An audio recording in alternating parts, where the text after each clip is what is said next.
chapter mlango wa 12. Bwana asifiwe. Hapo kuanzia 8 hadi hapo 9. Bwana asifiwe. Tunaona ya kwamba Mungu ndiye anayefariji mwanadamu wote ule wakati wa shida. Bwana asifiwe. Kama vile alivyomfanyia Paulo. Amen. Na hapa tunasema kuhusu nguvu zake Yesu Kristo. Yeye ni mfariji wa wakati wa shida. Bwana asifiwe. Hebu soma kutoka 8 hadi hapo 9. Naho hauhoro wa undu ucio nĩndathaithire Mwathani mahinda matatũ atĩ aũnjehererie. Nake ũrĩa anjĩrire nĩ atĩrĩ, wega wakwa nĩguo ũkũiganĩte, nĩgũkorwo ũhoti wakwa ũiganagĩra harĩa harĩ ũhinyaru. Tondũ ũcio-rĩ, ndirĩ hingo itarĩrahaga nĩ ũndũ wa maũndũ marĩa njagĩte hinya nĩ ũndũ wamo, ngenete mũno nĩgetha ũhoti wa Kristo ũikarage naniĩ. Amen. Soma brother. Kwa ajili ya kitu hicho na nimsihi Bwana mara 3 kwamba kinitoke. Naye akaniambia, neema yangu ya kutosha, maana uweza wangu hutumilika katika udhaifu. Basi nitajisifia udhaifu wangu kwa furaha nyingi, ili uweza wa Kristo ukae juu yangu.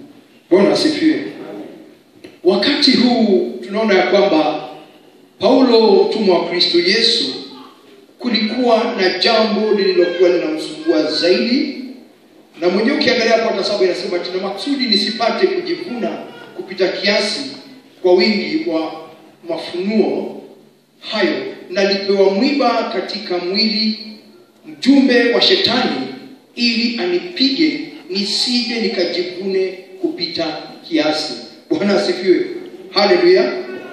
Jambo hili lishikeni kwa njia iliyo safi mno, kwa ajili ni jambo ambalo watu wengi huwa wanajisumbua sana nalo. Bwana asifiwe. Paulo mtumwa wa Kristo Yesu ananena vema zaidi, na maksudi nisipate kujivuna kupita kiasi. Bwana asifiwe. Yaani usipite kiwango fulani, nisipite kiwango fulani kupita kiasi. Bwana asifiwe. Haleluya. Kwa hivyo nitakuwa mtu wa kadiri. Bwana asifiwe. Sina kujisifu sana, sina kujipiga kifua zaidi, au kutembea na madaha au na maringo. Jambo fulani ikafanyika kwake. Bwana asifiwe. Na hapo naona ya kwamba anasema kwa maksudi nisipate kujivuna kupita kiasi. Kwa wingi wa mafunuo hayo nalipewa mwiba katika mwili, mjumbe wa nani? Wa shetani, ili anipige nisije nikajivuna kupita kiasi. Bwana asifiwe. Na sisi hapa dada na ndugu, kumbukeni Bwana wetu Yesu Kristo alikuja kutufungua. Bwana asifiwe. Ili atuondolee dhambi na makosa na maovu na yale yote ambayo alikuwa yametutia katika mashimo ya giza. Bwana asifiwe. Kaja kwako, kaja kwangu. Haleluya. Lakini watu wengi wanasema siku ile nilimpata Kristo Yesu, kwa hivyo wewe ndio ulikuwa unamtafuta, sio Kristo Yesu alikupata, si ndio? Lakini kumbuka yeye alikupata kwanza kabla upate. Bwana asifiwe. Ndiposa ukaenda kwake. Huyu naye ndugu yetu Paulo, unaona ya kwamba kuna jambo alilofanyiwa, asije kujidai au kujipiga kifua kwa yale mafunuo ambayo alikuwa nayo. Bwana asifiwe. Na alipewa mwiba katika mwili, mjumbe wa shetani, ili ampige. Haleluya. Akienda kuinuka jambo lile la kuja kwake. Bwana asifiwe. Lakini halikuwa jambo la kumuua, halikuwa jambo la kumfisha. Bwana asifiwe. Ilikuwa ni kitu ambacho cha kufanya yeye ajue kwamba kuna yule aishie milele na milele. Bwana asifiwe. Haleluya. Wajua kuna jambo lingine mtu kama wakati wetu tunasikia hapa mtu anaona maono, na yale maono anaona ni maono mazuri makuu zaidi. Lakini huyo mtu anaona sasa yeye ndio mwisho. Ama aliona maono yako akaja akakuletea, sasa ukamfanya kwa wewe ni kama ndio nini wako. Haleluya. Sababu akiona maono yako. Bwana asifiwe. Na naye Mungu anaweka kiwango fulani, hapa huwezi pita. Amen. Hapo huwezi pita. Hapa pa juu ni pa mwenyewe, kwako ni chini. So there's a stage, there's a point that you cannot go beyond. Wanasifiwe. Kuna point hapo huwezi kwenda zaidi ya ile. Lakini Paulo anaita atiake mjumbe wa shetani ili ampige lisije kujivuna kupita kiasi. Wanasifiwe. Kwa ajili ya kitu hicho nalimsihi Bwana mara 3 kwamba kinitoke. Kile ambacho kiliwekwa na Mungu, Bwana asifiwe. Kile ambacho kiliwekwa na Mungu anamuomba ili kimtoke, kimuondokee. Lakini alimwambia jambo fulani, naye akaniambia neema yangu ya kutosha. Kwa hivyo wacha kuangalia jambo lile ambalo linakukera. Bwana asifiwe. Wacha kuangalia ambacho kile kinakudunga. Wacha kuangalia kitu kile ambacho kinafanya usikie kama hauwezi. Bwana asifiwe. Sicho hicho nimekuitia. Bwana asifiwe. Kwa sababu hapa tunaona ya kwamba Jesus is a comforter in time of trouble. Yeye ndiye anakuja kufariji wakati wa shida. Na Paulo hapa ako na shida. Mimi na wewe leo hii tuko na shida. Bwana asifiwe. Sio Kristo ako na shida. Bwana asifiwe.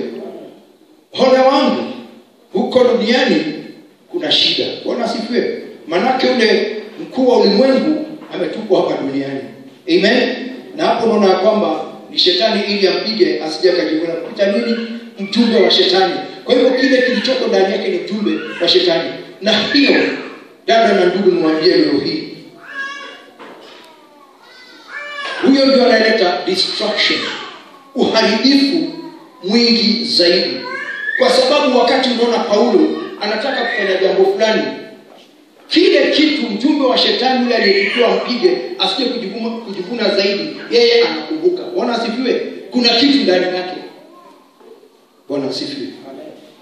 Elijah alienda kujificha pale pangoni, eti anataka kuuawa. Bwana alimwambia nini? Toka wewe ukafanye kazi yangu. Nina wengine wengi zaidi ambao hata hawajajichafua. Bwana asifiwe. Kwa hivyo sio wewe peke yako Elijah. Amen. Bwana asifiwe. Elijah hata vile alikuwa na mambo mengi na alichukuliwa kwa mwili kwenda mbinguni, aliambiwa toka katika pango hili. Wacha kusema tena atakuua, fulani atakufanya hivi. Hicho kitu kisiwe ni kiegezo. Bwana asifiwe. Na ndiposa Yesu Kristo na neema yangu ya kutosha, maana uweza wangu hutimilika katika udhaifu. Bwana asifiwe. Uweza wake hutimilika wakati wa nini? Wakati wa udhaifu. Hallelujah. Bwana asifiwe. Maana uweza wangu hutimilika katika udhaifu. Wakati ule uko katika hali ya udhaifu, nayo neema ya Bwana yatimilika wakati ule. Bwana asifiwe. Mtu asiyekuwa mgonjwa hahitaji tabibu. Bwana asifiwe. Kama wewe sio mgonjwa, daktari ni wa nini? Hauhitaji. Bwana asifiwe. Wakati wa shida wahitaji Kristo Yesu aje atutolee hiyo. Bwana asifiwe. Naenda kujibu nini? Neema yangu ya kutosha. Bwana asifiwe. Wala sio hicho kitu kitakumaliza, wala sio hicho kitakufisha. Bwana asifiwe kanisa. Haleluya. Mimi nanena kuhusu nguvu zake, uwezo wa Kristo Yesu. Bwana asifiwe. Wakati wa shida akamwambia, anarudia, uwezo wangu hutimilika katika udhaifu. Basi nitajisifia udhaifu wangu kwa furaha nyingi. Anataka ufurahie udhaifu wako. Bwana asifiwe. Haleluya. Nitajisifia udhaifu wangu kwa furaha nyingi. Hicho kitu unaona kama kinakuletea wewe furahia. Give thanks and praises the Lord. Bwana asifiwe. Mwambie Mungu ni asante. Nataka kuwarudisha mahali pengine dada na ndugu leo hii. Wakati Yesu alipoenda kumwomba Mungu Baba amuondolee kile kikombe, ni kwa ajili alijua kikombe hiki ni kichungu. Bwana asifiwe.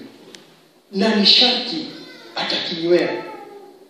Akamwambia Bwana, naomba niondolee kikombe hiki kilichoko mbele zangu. La, sio mapenzi yangu, lakini kwa mapenzi yako. Alimuondolea.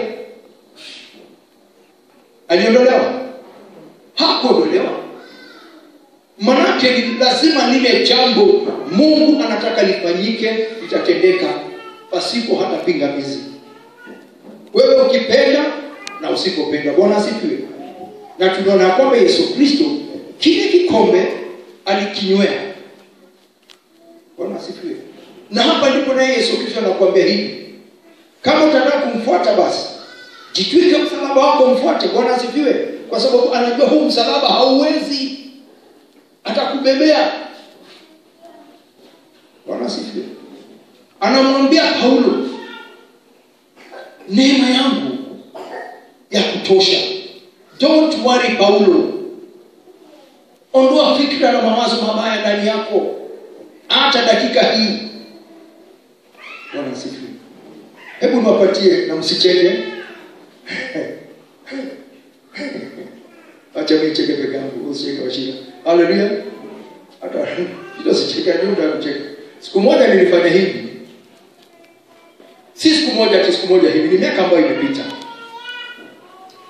Na wakati huo nasikia Pastor Jose alikuwa anasema hapa, okay, wale walikuweko. Watu wanaingia nyumba yetu. Bwana anasema tuwaombee. Mungu Baba anawakabidhi. Bwana asifiwe. Nikaambiwa usije kuwa na wivu na jambo lolote lile la mtu awaye yote. Bwana asifiwe. Hata akija tajiri kwako, muombe, wacha ondoke na utajiri wake. Akiwa ni maskini, wacha aje muombe, aende atajirike, utajiri huo wake. Wewe meza mate tu. Bwana asifiwe. Mimi najua kama ni wengine hapa mtu akija kwako usiombi. Na vile Joyce alisema hapa leo hii, walikuja anaombea watoto wengine wa shule na kina mama zao wanaingia shule, watoto wako nyumbani, milango haifunguki, ule mwiba hauondoki. Bwana asifiwe kanisa. Haleluya. Ule mwiba haukuondoka na haukuondolewa mpaka kipindi hiki kiishe vile Mungu anataka. Bwana asifiwe. Ikawa tunapitia wacha nikwambie Joyce, nataka nimesimama hapa nikucorrect. Ulikuwa wakati mzuri sana. Haikuwa shida. Bwana asifiwe. Ilikuwa wakati mzuri sana wa kufunza. Kama angekuwa vile angeweza kusimama hapa hubiri. Bwana asifiwe kanisa. Hangesimama hapa hubiri. Ulikuwa wakati tunasema watu wangesema ni mgumu kwa sababu marafiki walitukimbia. Bwana asifiwe. Wazazi, brothers zetu tumezaliwa kutoka tumbo moja, hatukuwaona. Lakini Mungu alikuwa nasi. Haleluya. Huo mwiba ulikuwa ndani yetu. Hatujui kama ni mjumbe wa shetani ametumwa kwetu. Haleluya. Na alisema ya kwamba alikuta watoto wanacheka ndani ya nyumba. Wewe mama, hata story tunacheka tu hapa. Bwana asifiwe. Na ni pale siku moja nilipika githeri. Hata iko githeri kwa mahindi ya kusaga unga ngumu, nikapikia watoto. Bwana asifiwe. Nikawapikia mahindi kwa ngumu, hata ukichemshaji haivi. Hata ukipiga nyundo hata ipasuki, sio? Mahindi kwa ngumu. Mimi najua kama ni wengine wao mngelijinyonga. Lakini kuna kiungo niliweka pale. Ilitwaje ile? Ile tuliweka kwa ile mchuzi. Aromati. Bwana aromat. Ni kama nyama, ni kama roiko na si roiko. Sasa Eva alikuwa mdogo bwana. Hapo.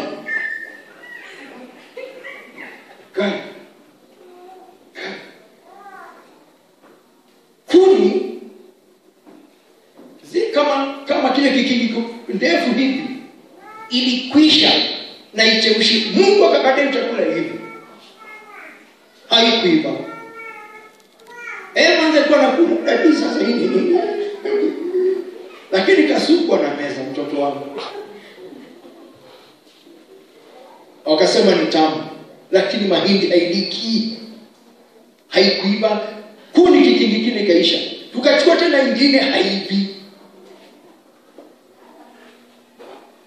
Yaani mimi nilikuwa nimekuwa sasa ni mstadi zaidi ya Mwenyezi Mungu. Bwana asifiwe. Eti nitafanya kile mimi nataka sasa. Hata mahindi ya kusagia unga ije tule sima pande hivi, mimi niachemsha. Dada alikuwa hayuko, ameenda kumtembelea sijui mamake huko. Lakini kile chakula kikuiva. Isitoshe, na msicheke, nikakaa sana nikiona nguo ina fulani. Kila wakati naona tu nguo hizi. Sikuwa na kununua ingine mpya. Bwana asifiwe. Hebu niwaambie dada na ndugu zangu wapendwa. Sikuwa nanunua ingine mpya, lakini hizo nguo hazikuwa mbaya. Bwana asifiwe. Nilichoka na kuona hizo rangi kila siku. Bwana asifiwe. Ilikuwa underwear zangu. Bwana asifiwe. Nzuri, lakini nimeziona siku nyingi na hazipasuki. Nikasema nataka zingine mpya. Nikachukua jiki ya Joyce, nikaziweka kwa jiki ya Joyce na kuwa white mpya.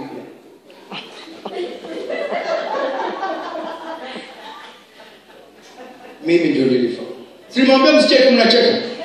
Sikia tena. Bwana asifiwe. Nilifanya hivi kwa sababu nilichoka. Siwezi nunua, lakini si ati ni mbaya. Naona hizo rangi kasema, hizi nguo zangu ni hii. Na ni rangi moja tu. Wakati Joyce alichomoka, nikachukua jiki. Siwe ndo azimu. Nataka kuona kitu kingine. Nikaweka hiyo. Joyce nafikiri nilala, ulinunua nguo zingine mpya. Zimekuwa white. Na nikaziringia. Yes, asante Mungu. Bwana asifiwe. Sijui kama ingekuja siku nyingine tena nifanye kuzidai. Bwana asifiwe. Sisi wanadamu ni kama siafu. Kazi mingi, fikra nyingi, mawazo mengi. Haleluya. Nalifanya hivyo kwa sababu kipindi hiki, whether you like it or not, lazima kipindi hiki from A to Z lazima ifanyike. Mwiba huo utakuweko. Hautakuwa kienda kama kiwete. Bwana asifiwe. Lakini wewe uko. Paka siku ile Mungu, nawaambieni, Mungu alisema neema yangu ya kutosha. Na ikafika siku deni ilipanda mpaka kichwani. Mimi si kwako, mpaka kichwani ikawa ya kunimeza. Lakini Mungu wangu ni Mungu. Yehova ni Bwana. Bwana asifiwe. And I'm talking about the Jesus I know. Na neno kuhusu Yesu Kristo ninayemjua, na aliyemshika, aliyenipapasa na akaniambia neno. Bwana asifiwe. Sijui yako. Bwana asifiwe. Siku moja tu baada hiyo yote, na hivi kiatu changu kizuri sana kilipasuka na siku moja. Kiatu kizuri, nimetoka nyumbani, nilikanyaga tu jiwe hivi kikatoboka. Mpaka nikasikia soksi imeduni. Nikiwa na jamaa nikajiangalia hivi. Ni shimo. Nikirudi nyumbani, vumbi imejaa huko ndani na masoksi. Na ukiniona huku juu kiatu madadi. Niliangalia tu juu, nilikuwa na mzee mwingine, asante. Nikasema, kwani umeumia? Lakini sasa mawe ya ndani. Mpaka nikalelea nyumbani. Bwana asifiwe. Acha niwaambie dada na ndugu, atunarudi nyumbani, nitakaa nyumbani kwa sababu Mungu anitendea. Nitaenda sijui nini, nitabadilisha kanisa. Kipindi hicho kitapita. Hata Paulo angefanya nini, lazima ipite. Ikiwa mwana wa Mungu Yesu Kristo kikombe hapo ondolewa, wewe utaondolewa. Bwana asifiwe. Huwezi kula kuku na manyoya yake. Huwezi kumla kuku na manyoya yake, na ni sharti umchinje na utoe yale manyoya. Ni kweli? Kwa hivyo naye pia lazima utachinjwa, utolewe manyoya mpaka uweze kulika. Bwana asifiwe. Na wewe kitu kidogo, sijui Mungu ataka nini. siku nyingine hii siji kanisa, nitakaa nyumbani nitaona TV. Siweke hata 5 kwako. Mhubiri huyu weka hizo zote. Vile Mungu amenuia kutenda ni sharti atatenda na wewe. Wazimu utakupata, utapona. Kichaa kitakuondokea. Bwana asifiwe. Lakini ukumbuke neema ya Bwana ya kutosha. Bwana asifiwe kanisa. Wakati wa udhaifu wako, na wakati wa udhaifu wako ndio Mungu atakuja kwako. Haleluya. Wakati wa udhaifu wako, Bwana asifiwe, ndiye atakuja kwako. Lakini kuna piga kifua tu wewe, utangangana na Bwana paka unyenyekee. Nimeona wengi wamefanya hivyo. Ubaki si kucheka, ubaki na watazama. Bwana asifiwe. Maana uweza wangu hutimilika katika udhaifu, basi nitajisifia udhaifu wangu. Jisifia udhaifu wako, ili uweza wa Kristo ukae wapi? Juu yangu. Bwana asifiwe. Nitajisifia udhaifu wangu ili uweza wa Kristo ukae juu yangu. Bwana asifiwe. Inamaanisha kama utajisifia udhaifu wako, uwezo wa Kristo hauwezi kuja. Bwana asifiwe. At that point, at your weakest, wakati unaona sasa ni hivyo, watu wengi husema ngoja, naona utaki kuambia mtu jambo hili, hata sitaki kuombewa, sijui ni nini, watu watajua wakati na wakati uko na mali ndio utajioneshana, sio? Ayubu alisema nilizaliwa bila mali, nitarudi unataida bila mali, si kweli? Acha hapa. Lakini nawaambieni hivi, mwiba huo ni wa kukujulisha kuna yeye yule aishie milele na milele. Bwana asifiwe. Haleluya. Na nishaona wengi, mtu amepokezwa hela kidogo tu, lakini madaha, maringo. Hata siku kusema Bwana asifiwe hakuna. Unajua wakati mwingine unasikia nyimbo zimetungwa na waimbaji, unaona kama wimbo mbaya. Si wimbo mbaya, ni kitu ambacho ameshuhudia. Ushaona alisema hivi, ati mwisho wa mwezi mwisho wa mwezi hakuna nini? Hakuna heshima ulevini. Bwana asifiwe. Ati kila mmoja ni bwana, kila mmoja ni mkubwa, ni bwana pesa. Ikifika mwisho wa mwezi, ukienda katika haya mabaa, unaona huku duniani mabaa, kuna watu wanakunywa pombe, mwisho wa mwezi watu wanajitwaza. Si ni kweli? Sema nikununulie, kunywa 5. Wewe kunywa nini nyangara na maji? Kunywa ingine 5. Na mtu analipa. Akirudi kuangalia kipochi, fedha imeenda. Lakini ngoja mwisho wa mwezi ipite. Wakati wa mwisho wa mwezi ni Kiingereza, si ndio?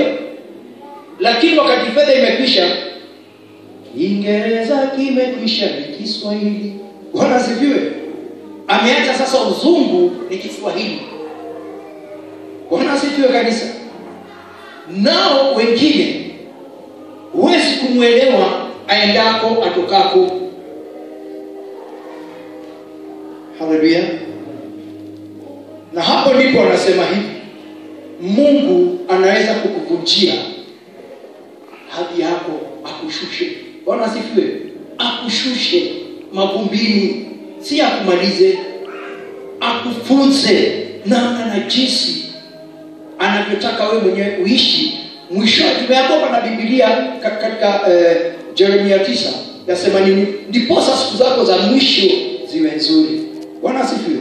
Siku zako za mwisho ziwe nzuri. Bwana asifiwe. Na imesema hivyo katika Yeremia, tumetoka kuhubiriwa hapa. Hallelujah. It's very important. Mwanzo wako sio mwema, lakini mwisho wako, wakati unataka utakuwa na mahitaji mengi, haleluya, utakuwa ni mwema na ni mzuri zaidi. Kwako kutakuwa kwema. Bwana asifiwe. Na hapa ndipo unaona kwamba anasema neema yangu ya kutosha. Kaa kwa neema ya Bwana. Bwana asifiwe. Neema ya Bwana wetu Yesu Kristo, the grace of our Lord Jesus Christ, and the love of God, and the fellowship of the Holy Spirit be with us now and forevermore. Amen and amen. Neema. Bwana asifiwe. Na neema ya Bwana wetu Yesu Kristo, upendo wa Mungu Baba, haleluya, ya kutosha. Bwana asifiwe kanisa. Haleluya. Nitajisifia udhaifu wangu kwa furaha nyingi, ili uwezo wa Kristo ukae juu yangu. Kumbukeni hayo ndugu na dada leo hii. Bwana asifiwe. Yesu huja wakati ule kukufariji wakati wa shida, na akasema asiye mgonjwa hahitaji tabibu. Bwana asifiwe. Yeye amekuja kwa wale wagonjwa wahitaji, na sisi sote ni wahitaji. Tunamhitaji Mungu Baba kuliko hata mbeleni. Namuambia hata wakati ule unasikia kweli kuna kitu mfukoni mwako, pochi yako imevimba, omba Mungu zaidi isikumbuke. Bwana asifiwe. Kuna siku dadangu na ndugu zangu wapendwa katika Kristo Yesu, nilitembea na mtoto wangu town, Evans, alikuwa mdogo. Mimi napita ATM, lakini alikuwa anajua mimi hapo ndio mtu wa pesa kwa ATM. Akanishika mtoto mbele za watu wengi, "Dadi, sini." Sasa hiyo ataka chips. Na sina kitu ya kutoa. Mtoto akanivuta. Nikaangalia watu. Pesa hiyo inatosha. Bwana asifiwe kanisa. Hiyo kitu kanimiza zaidi. Manake mtoto alikuwa hajazoea, unataka hivi, okay. Unadunga hata uangalie sana. Sitatoka ni zako, sio? Lakini kuna siku nyingine kakauka. Na yeye anajua sisi wenda kwa ATM. Hallelujah. Tumeni ATM. Bwana asifiwe. Si aibu niliona. Nilisikia kitu kimeninyonga. Imeninyonga mpaka mati inakauka. Una meza unasikia gubiu na uko peke yako unaangalia. Na sasa hiyo mtoto anataka chips. Na mimi tu tuko na yeye. Alafu siku ile gari yetu iliharibika, si ndio? Volvo pale roundabout ya Haile Selassie, si ndio? Kwa na wewe. Bwana asifiwe. Gari imeleta shida na pesa haikuweko sasa hiyo. Na gari kubwa maridadi Volvo. Bwana asifiwe. Hallelujah. Ombeni Mwenyezi Mungu dada na ndugu, kifunzo na Mungu utatolewa manyoya ya ubaki yako. Hallelujah, uweze kulika. Amen. Na Mungu anafanyia mambo mema na makubwa. Turudi tuingie hapo kwa Efeso 1. Kwa Efeso 1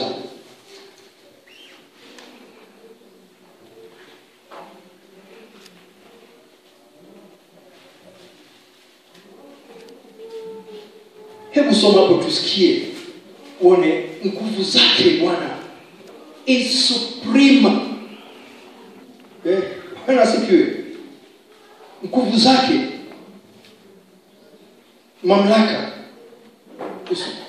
Hallelujah. Uone, soma hapo kutoka 19, 20 na 21. Na ningĩ mũmenye ũrĩa ũhoti wake ũnenehete hatarĩ mũhaka, o ũcio atũkinyĩirie ithuĩ arĩa twĩtĩkĩtie, kũringana na ũrĩa arutaga wĩra na hinya wake mũnene. O hinya ũcio onanirie akĩrutaga wĩra wake thĩinĩ wa Kristo rĩrĩa amũriũkirie oime kũrĩ arĩa akuũ, akĩmũikaria guoko-inĩ gwake kwa ũrĩo kũrĩa igũrũ, atũgĩrĩtio mũno igũrũ rĩa wathani o wothe na ũthamaki na ũhoti na ũnene na igũrũ rĩa marĩtwa mothe marĩa magwetagwo, to mahinda maya moiki no ningĩ no mahinda marĩa magoka. Hallelujah. Brother Soma. Na ubora wa ukuu wa uweza wake ndani yetu tuaminio jinsi ulivyo, kwa kadri ya utendaji wa nguvu za uweza wake aliyotenda katika Kristo alipomfufua katika wafu, akamweka mkono wake wa kuume katika ulimwengu wa roho, juu sana kuliko ufalme wote na mamlaka na nguvu na usultani na kila jina litajwalo, wala si ulimwenguni humu tu, bali katika ule ujao pia. Bwana asifiwe. Haleluya. Eti na ubora wa ukuu wa uweza wake ndani yetu tuaminio jinsi ulivyo. Na ubora wa ukuu wa uweza wake ndani yetu tuaminio jinsi ulivyo, kwa kadiri ya utendaji wa nguvu za uweza wake. Bwana asifiwe. Nguvu zake Mwenyezi Mungu ni supreme, zijuu zaidi. Bwana asifiwe. Haleluya. Ninaposoma hicho kifungu hapo, ninapotazama ubora wa ukuu wa uweza wake ndani yetu tuaminio jinsi ulivyo, sisi tuaminio. Bwana asifiwe. Sio yeye yule asiyeamini. Bwana asifiwe. Huyo asiamini ndiye anatakiwa kulia, mimi sijui vile ulimwengu ulivyo, sijui ulimwengu unataka nini, sababu hajui Mungu. Bwana asifiwe kanisa.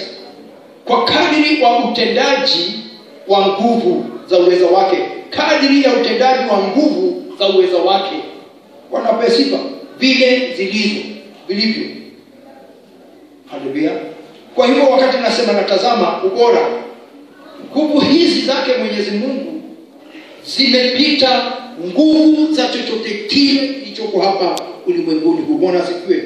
Eti hata hekima ya ulimwengu haishindi hekima yake Mwenyezi Mungu. Bwana asifiwe. Haleluya. Jambo hili tunaweza sema ni ujinga wa Mungu, hata ulimwengu haufikii. Nimefanya hivi, kuna jambo tuliambiwa hapa katika kipindi cha kwanza. Ndugu Peter akaitwa hapa na Roho, na nilipokuwa nikizungumza pale nje na mtu fulani, ni wewe kijiangalia tu, kijitazama, nimesimama sio na nini, niko na mikongojo na mikwaju ile najishikilia hivi, nimesimama uko wima sio, nimesimama hiyo nitaketi. Nikafikiria tu jambo pale peke yangu, hata kule tukozungumza, kuna wakati mmoja nimepotea kidogo hivi. Na kweli Mungu siweza fanya ukakae na ukaketi na usiamke, ukikaa tu hapo uliko. Kwa hivyo hili jambo la nataka kwenda, hebu angalia, si funguo la nyumba ndio kama gari tunampiga vigigi. Bwana sifiwe. Ni jambo liko ndani yangu. Haleluya. Ni jambo liko ndani yangu. Huu ni uwezo wa Bwana. Bwana sifiwe. Nimekuwa tu pale hivi, nikawa Mungu kweli. Bwana sifiwe. Huu ubora wa uweza, ubora wa ukuu wa uweza wake ndani yetu tuamini jinsi ulivyo, kwa kadiri ya utendaji wa nguvu za uweza wake. Haleluya. Aliyotenda katika Kristo alipomfufua katika wafu, akaonyeshana ubora wa nguvu zake na uweza wake. Bwana asifiwe. Wakati alipomfufua Yesu Kristo kutoka kwa wafu, nyinyi mnabeba lile jiwe la kuweka pale pangoni, watu karibu sijui wangapi, malaika mmoja anakuja anadiondoa. Bwana asifiwe. Malaika mmoja anakuja anadiondoa na anakalia lile jiwe. Haleluya. Eti hata kaburi yenyewe haiwezi kumweka Yesu Kristo pale, manake yale yalinenwa. Ati baada ya siku 3 atafufuka. Bwana asifiwe. Ni nini hiki basi kitanyamzuia? Ni kitu gani hiki kitasema hatatoka pale kaburini? Ni mfalme gani hapa duniani akasema? Haleluya. Nimekaa pale ninafikiria, huku tunasema tumesimama wima,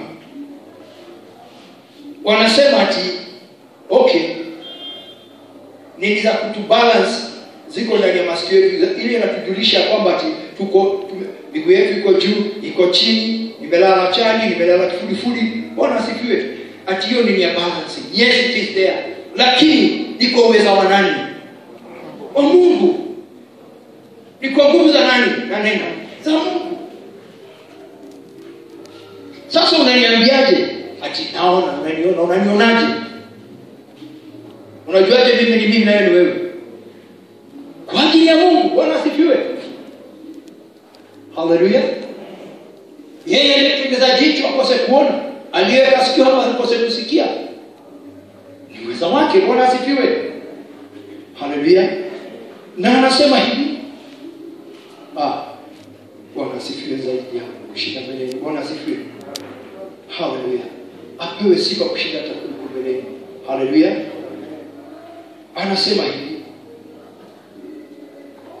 Aliatina nguvu zake na uwezo wake aliyotenda katika Kristo alipomfufua katika wafu, akamweka mkono wa kuume katika ulimwengu wa roho. Katika ulimwengu wa roho alimweka katika wapi? Kwa mkono wake wa kuume. Bwana asifiwe. Tunasema kule mbinguni, juu sana kuliko ufalme wote na mamlaka na nguvu, ati above all kingdoms, above all powers, above all names. Bwana asifiwe. Hallelujah.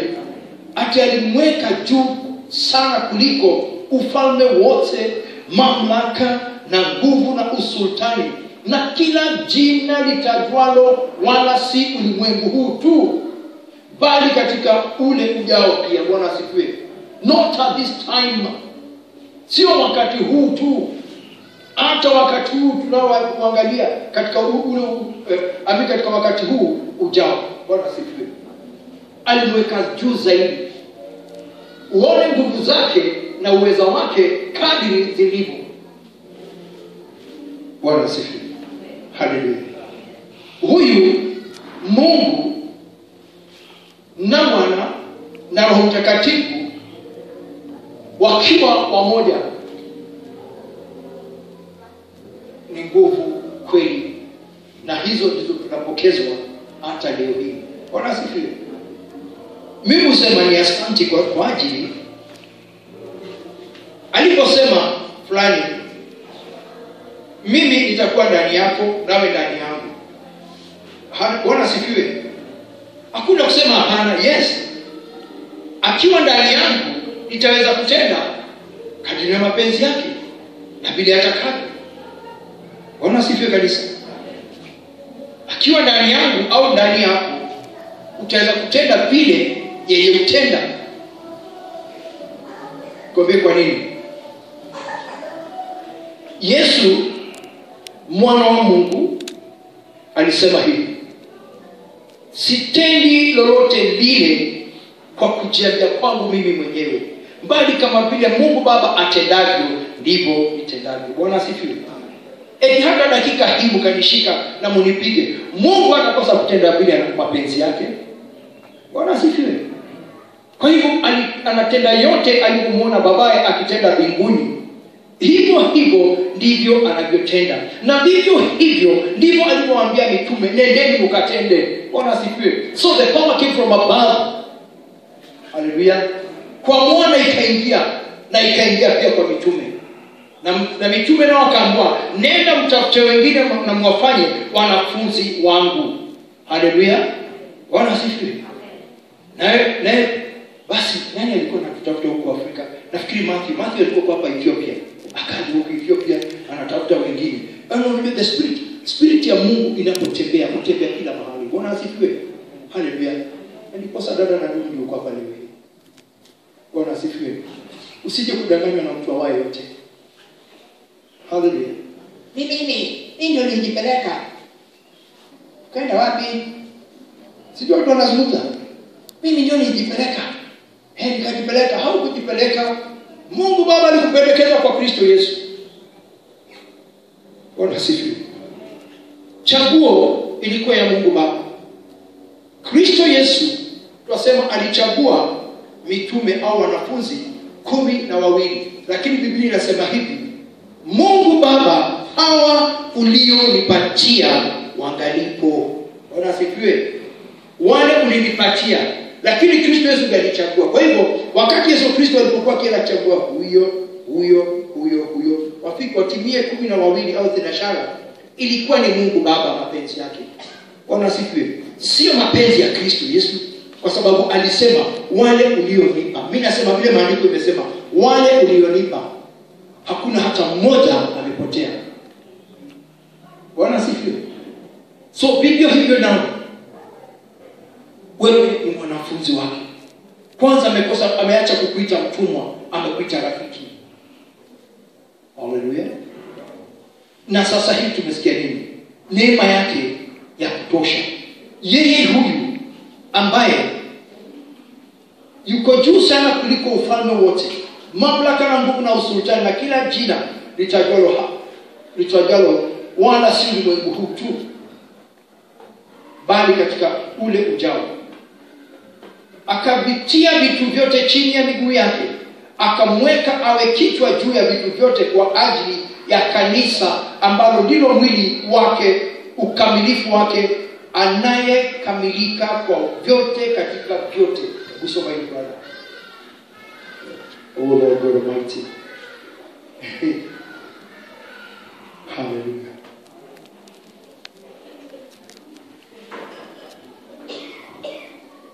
O hinya ucio onanirie akirutaga wira wake thiini wa Kristo, riria amuriukire oime kuri aria akuo, akimuikaria guoko-ini gwake kwa urio kuria iguru, atugiritio muno iguru ria wathani o wothe na uthamaki na uhoti na unene, na iguru ria maritwa mothe maria magwetagwo, to mahinda maya moiki, no ningi ona mahinda maria magoka.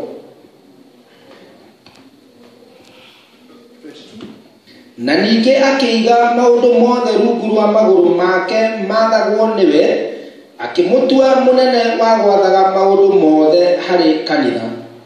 Naguo nĩguo mwĩrĩ wake o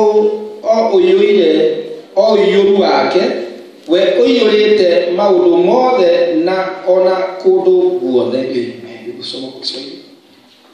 Akavitia vitu vyote chini ya miguu yake, akamweka awe kichwa juu ya vitu vyote kwa ajili ya kanisa, ambalo ndilo mwili wake, ukamilifu wake, anayekamilika kwa vyote katika vyote. Bwana asifiwe. Akavitia vitu vyote chini ya miguu yake. Bwana asifiwe. Nani alitia vitu hivi chini ya miguu yake? Mungu Baba. Bwana asifiwe. Akavitia chini ya miguu, yani avitamalaki. Atamalaki juu ya hivi vitu vyote. Hebu pale mwanzo wakati Mungu alipoumba, Mungu aliumba mwanadamu. Aliumba ulimwengu ukaliwe na wanadamu. Bwana asifiwe. Haleluya. Ulimwengu ukaliwe na wanadamu. Na akasema subdue all things. Wekeni vitu vyote, umepewa nguvu na mamlaka. Bwana asifiwe. Umepewa nguvu na mamlaka juu ya vyote vilivyomo ulimwenguni. Nani? Wewe mwanadamu. Amen. Sasa itakuwaje na nyuma yako umepewa vyote vilivyo, hata wanyama, nyangumi, wanyama wakubwa, kisha utengeze ng'ombe, tuseme kwa mfano, utengeze mfano wa ng'ombe, uinamie. Wewe niambie. Na Mungu Baba amekupatia nguvu na mamlaka juu ya vyote vilivyomo. Amen. Bwana asifiwe. All mankind, walimwengu wote. Wewe unachonga tena ng'ombe awe ndio nini? Mungu wako. Sanamu awe Mungu wako. Na amekwambia wewe vikalie vyote hivi. Hata ule mnyama wa baharini ako chini yako. Then unaenda kumwabudu. That's blasphemy. Hiyo ni kama kumtukana Mungu direct. Bwana asifiwe. Tunaona hapa kuwa kwamba alivitia vitu vyote chini ya miguu yake, akamweka awe kichwa juu ya vitu vyote kwa ajili ya kanisa, ambalo ndilo mwili wake, ukamilifu wake, anayekamilika kwa vyote katika vyote. Bwana asifiwe. Kichwa cha kanisa Yesu Kristo. Then mimi nitoroke hapa nikasimamishe ng'ombe ama nichonge kama hivi. vinyago, uende kwa mganga. Ili hali hapa anasema huyu Kristo Yesu yuko juu ya yote, mamlaka juu ya ulimwengu wote, falme zote, all names. Bwana asifiwe. Majina yote. Then unaenda kumuinamia. Nataka uniangalilie. Bwana asifiwe. Sasa hiyo kwanza ule mlango umeingilia, si mlango ni dunia. Bwana asifiwe. Sasa unaingia katika ufalme wa wachawi na waganga. Unaingia pale unakuta huyu mchawi mwenyewe hata wao kisutatu hajaoga. Ndio Mungu wako. Bwana asifiwe, hajaoga. Na kila takili anabaki kichwani, hata hizo vitu zake ni vumbi. Unajua na unangoja tutolee unabii. Hapa naona kuna ng'ombe, kuna mbuzi. Anaanza kukuhesabia. Na hizo utakosa kupeleka. Hautakosa kupeleka, utapeleka, lakini kwa Mungu huwezi peleka. Bwana asifiwe. Yule mtu mchafu wewe anauchulizi aje?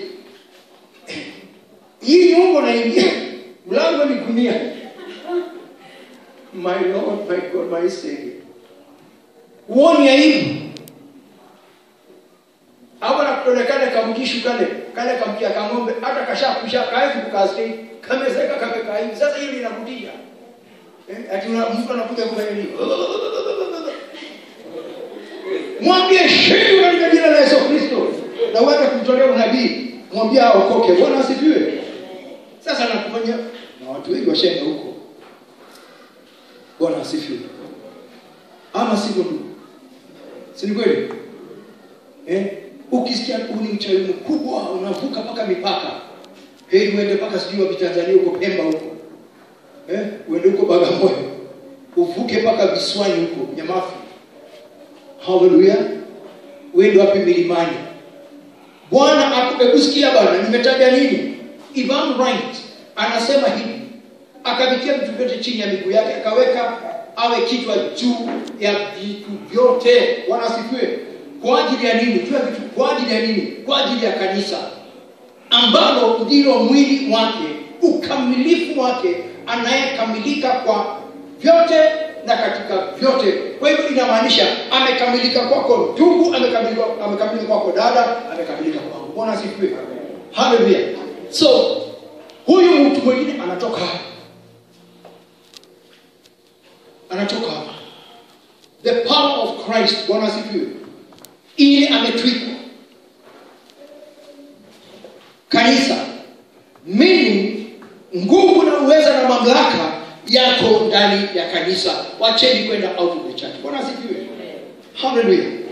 Unadanganywa, fedha unatoa, au kwanza huyo mchawi akikaida Yohana shuka anakuambia nilete kanzu. Ndio ukimnunulia hiyo kanzu tena siku utakuja baada ya miaka 3 utakuta amevaa waoki. Sababu ni shetani. Bwana asifiwe.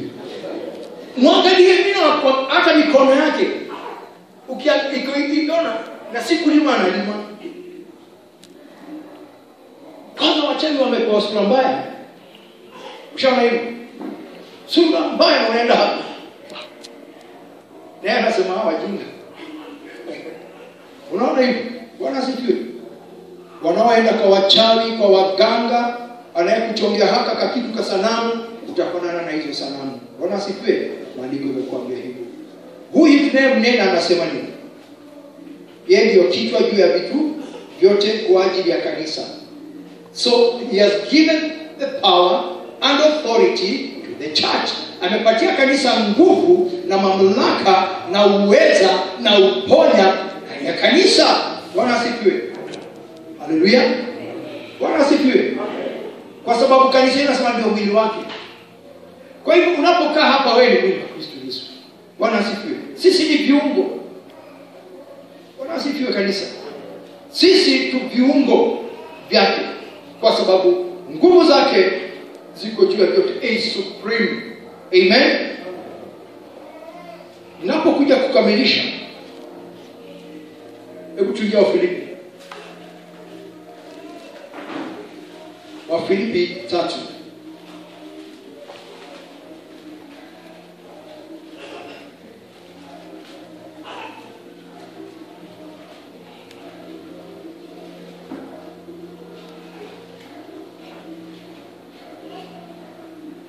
Ukisoma hapo tu, sitasoma zaidi. Wafilipi 3, ati yeye ako na nguvu juu ya vitu vyote, to subdue all things. Ona sifiwe. Haleluya. Kwa Wafilipi 3 kwanza hapo 21. Wafilipi 3:21, hiyo peke yake. Uria ukagarura mwiri uyu witu uhinyaraga uhananio na mwiri wake wina riri ni undu wa hinya uria ari naguo wa gutuma o maundu mothe mathikage niwe. Amen. Atakaye ubadili mwili wetu wa unyonge upate kufanana na mwili wake wa utukufu, kwa uweza ule ambao kwa huo aweza hata kuvitiisha vitu vyote viwe chini yake. Bwana asifiwe. Inasema hivi, atakaye ubadili mwili wetu wa unyonge. Bwana asifiwe. Huu mwili wetu wa unyonge, Bwana asifiwe, atakaubadilisha mwili huu wetu wa unyonge upate kufanana na mwili wake wa utukufu. Bwana asifiwe. Mwili huu wetu wa unyonge upate kufanana na kufanana na mwili wake wa utukufu, kwa uweza ule ambao kwa huo uweza hata kuvitiisha vitu vyote viwe chini yake. Bwana asifiwe. Haleluya. Kwa hivyo he is able to subdue all things. Bwana asifiwe. Vitu vyote viwe chini ya miguu yake. Mamlaka yake ifanye vitu vyote viwe chini ya miguu yake. Uweza wake ufanye vitu vyote viwe chini ya miguu yake. Bwana asifiwe. Kwa hivyo ndio nasema kwamba anaweza kupitisha vitu vyote viwe chini ya nini? Ya miguu yake. Bwana asifiwe. Kila kitu, iwe ni wanadamu, iwe ni wanyama, whatever it is, hata hiyo maroho yote yako chini yake. Bwana asifiwe. Haleluya. Sisi niwaambie leo hii, unaona ile red line, direct, ile tunasema direct line. Bwana asifiwe. Line yetu si ya Safaricom, sio hizo unasema unawekewa speaker nini, malaini zingine zimeanza kuongezwa manamba, sio hizo. Bwana asifiwe kanisa. Ile line tumepewa sisi kama wanadamu, kwa sababu tu viungo. Bwana asifiwe. Sisi tu viungo. Na ukumbuke mtu hakai mbali na viungo vyake. Mtu anakaa mbali, anakaa karibu na viungo vyake. So ile direct line nimepewa na Mungu.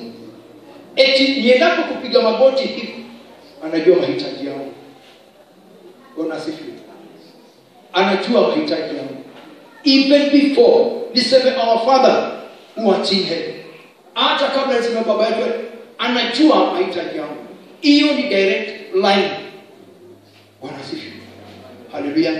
Naye huyu atakayebadili miili yetu, kufumba na kufumbua macho, tumebadilishwa miili kutoka hii ya kuoza tukapewa miili nyingine sio ya kuoza. Bwana asifiwe. Na kuna wengine watalala kabisa, hata watabadilishwa miili.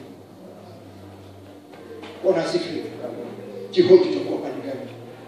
Kufumba na just ni kama wiki, a blink of an eye, umepindua huo mwili wako. Wa kuoza upokezwe mwili usio wa kuoza. Na wengine watalala kabisa, hata kubadilishwa watabadilishwa. Bwana asifiwe. Tupate kufanana na mwili wa utukufu wake, na uweza ule ambao kwa huo uweza hata kuvitiisha vitu vyote viwe chini yake. Bwana asifiwe. Everything iwe chini yake. Na kama wewe dada na ndugu, nikurudie tu, huyu Bwana Yesu Kristo, you're claiming, ama una claim Yesu Kristo ni ndani yangu na mimi ni ndani yake. na huyu anakuja kuvitiisha vitu vyote viwe chini yake. Kama ni ndani yako na wewe ndani yake, are you not supposed to do the same? Sasa unataka kufanya hivyo. Bwana asifiwe. Yesu Kristo sio mwoga. Hebu tazama wakati alipokuwa akienda pale, akakutana wale jamaa walikuwa kaburini pale, anajikatakata, kali mno, anafungwa na chains na anavunja, anavikatakata. Na anakuja anatembea. Anapoonekana tu hivi, wewe mwanadamu uko na nini na sisi? Zinamtambua na kabla nini kuzungumza. Bwana asifiwe. Tu uko na nini na sisi? Na wakati wetu wa muhula wetu ja nini hujawadia. Bwana asifiwe. Mapepo yashaanza kumtambua. Wewe pepo inafanya kwako ni kama kiwanja ya kuchezea mpira. Sufuria inaanza kujipika huko na nini. Bwana asifiwe. Ni wakati dada na ndugu tuamke. Tuliambiwa asubuhi tutoke katika usingizi wa kiroho. Haleluya. Na uweza huo. Haleluya. Alikuambia katika maandiko hapa, si eti mambo haya hayatakupata, lakini si kama vile yalivyopata. Kwa hivyo ametufanyia mambo yetu yawe rahisi mno. Bwana asifiwe. Lakini uoga na zaidi ya yote dada na ndugu, mimi sijui kwa nini Mungu na atusaidie dada na ndugu. Pesa inapokosekana, hapo sasa ndio kila kitu kinaharibu wokovu. Bwana asifiwe. Pesa ikipotea tu ndio akili inaharibika. Ndio Mungu haonekani. Ndio Mungu hayupo. Nakumbuka uhai wake. Ule unasimama na vile unavyozungumza uhai wake. Bwana asifiwe kanisa. Na anakuambia wewe uko ndani yake. Sasa nikuulizeje, mbona unamwaibisha ati sijui anataka nini na yuko ndani yako? Nilisikia ushuhuda wa tole wako wakati mwingine. Mimi niliokoka siku mwaka fulani na saa 12 za jioni ndio nilimkubali Kristo Yesu, na sasa mimi ukaa ninamngoja. Mbona naye wapi kuuliza hivyo? Niliokoka mwaka 1929 na sasa mimi ukaa nimengojea Kristo Yesu akija twende. Wewe kaa tu hivi umengojea. Na kwa hivyo alipoingia kwako alitoka kaenda raundi, sio? Leo. Bwana asifiwe. Kwa hivyo ulipomkubali siku nimeokoka. Sasa mimi nitakuwa nikija kanisa, nitakuwa nikija hapa. Na unatoa ushuhuda, unaekea carpet kutoka hapa mpaka huko. Ushuhuda wako utembelea juu ya carpet. Bwana asifiwe. Na ni nini basi upinduka baadaye?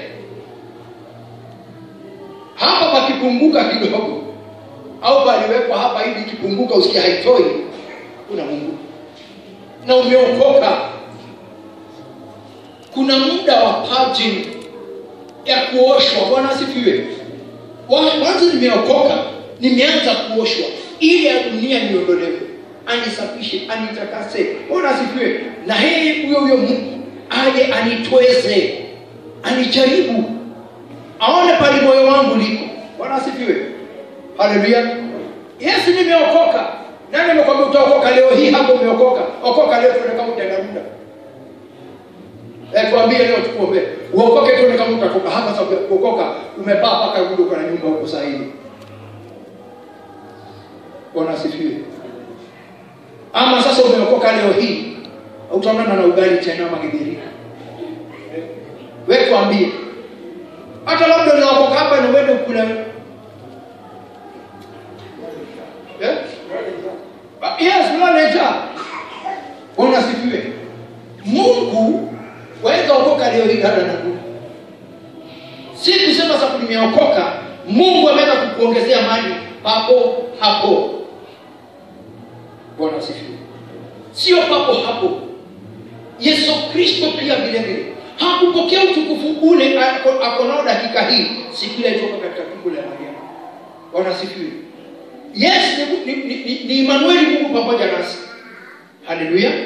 Ulimwengu tunasikia yeye ni Emmanuel, Mungu pamoja nasi. Mariamu akamzaa mwana kwa kupitia Roho Mtakatifu. Bwana asifiwe. Haleluya.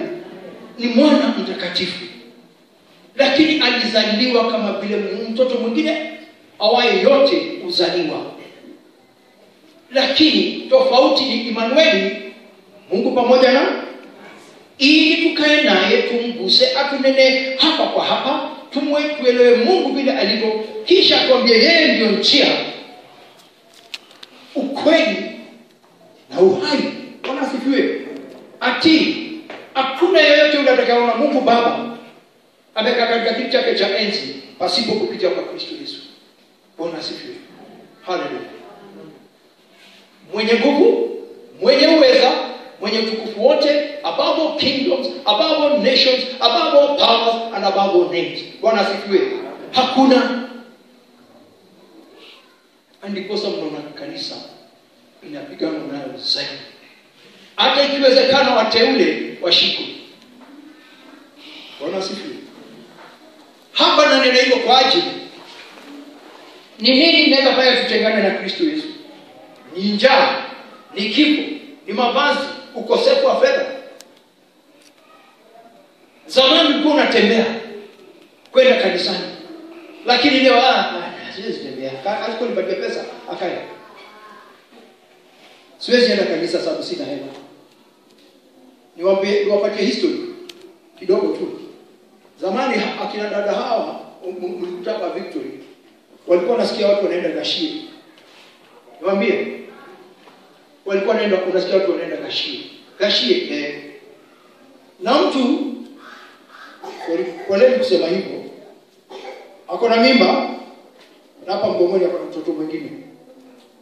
Anapika lunch na anapika supper, ndio aende kushirika huko Gashie. Milima. Milima, wacha sikile Mungu aliwafanyia hata waonekane. Walikuwa wanatembea na hivi, angalia, wakati wa mvua sababu kiatu imechapa. Lakini wakati ule Bwana alikuja akapindua, waonekane na kuambia pindua maisha hii. Kuna kitu kingine, nani alitoa hiyo kidogo? Kuna vitu vingine ungetaka kujua sadaka inatolewa, lakini ungesikia mtu akiwa tena kibeti mpya ile imeandikwa uchumi. Kuna mpya ya uchumi ama nakuma. Ati hiyo ndio kama kibeti. Unaona hivyo? Ile mpya. Bwana asifiwe. Siku moja Roho alisema hii nyumba yangu amebadilisha. Lakini dada watu wanabeba leather handbags. Wacha kwenda maringo hii nyumba watu wanabeba. Bwana asifiwe. Siku nyingine pastor Jim hata mzee mwingine, lakini ndio bado mlichoona na huyo mzee alimletea tatu. Hata leo hizi iko za leather. Mzee alimletea. Imagine hapo ameambiwa na mtu alimletea kwa kanisa zawadi. Mungu amesema jambo ikafanyika. Wapi hizo mauchumi leo?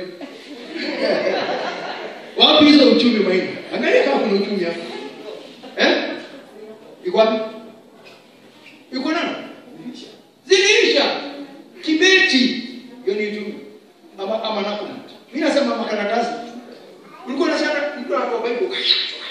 Kelele sasa mwanzo kunyamaza. Bwana sifiwe. Mungu akaja akatenda.